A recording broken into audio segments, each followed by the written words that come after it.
കാലവർഷം 4 ദിവസത്തിനകം കേരളത്തിലെത്തുമെന്ന് കാലാവസ്ഥാ വകുപ്പിന്റെ മുന്നറിയിപ്പ്. കഴിഞ്ഞ 5 വർഷത്തിലെ ഏറ്റവും നേരത്തെയുള്ള മൺസൂണാകാം ഇത്തവണത്തേത്.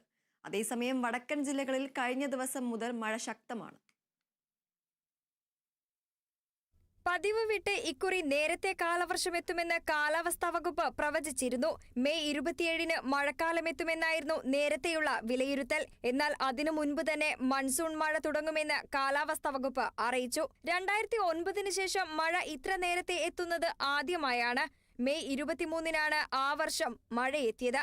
കഴിഞ്ഞ വർഷം മെയ് 30-നാണ് തെക്കു പടിഞ്ഞാറൻ മൺസൂൺ കേരളത്തിലെത്തിയത്.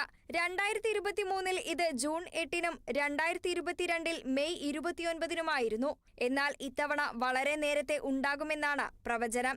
ഇത്തവണ സാധാരണയേക്കാൾ കൂടുതൽ മഴ കിട്ടുമെന്നാണ് കണക്കാക്കുന്നത്. പസഫിക്കിലെ എൽനിനോയുടെ അഭാവം മൺസൂണിന് അനുകൂലമാകുമെന്നാണ് കാലാവസ്ഥാ വിദഗ്ധർ പറയുന്നത്.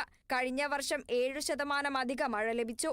ഇത്തവണയും വലിയ തോതിൽ മഴ ഉണ്ടാകുമെന്നാണ് പ്രതീക്ഷ. മൺസൂണിന് മുന്നോടിയായുള്ള മഴ വടക്കൻ കേരളത്തിൽ ശക്തമാണ്. Kerala vision news, Thiruvananthapuram.